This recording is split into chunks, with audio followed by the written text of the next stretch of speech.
Hi there, kids. It's time for fun. Let's learn new words one by one. Some words are made by sticking to. It's a compound word. It's true. Compound words are two words that are joined together to form a new word. Let's take a look at a couple of examples. Sun plus flower. Put them together, and what do you get? That's right, my friends. You get sunflower. Look, there's butter and a fly.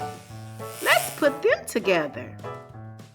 Wow, it becomes butterfly. Look, we have snowflakes on the left, plus a man. What do you think that word will become? It's a snowman. Thank you, boys and girls, for watching the channel.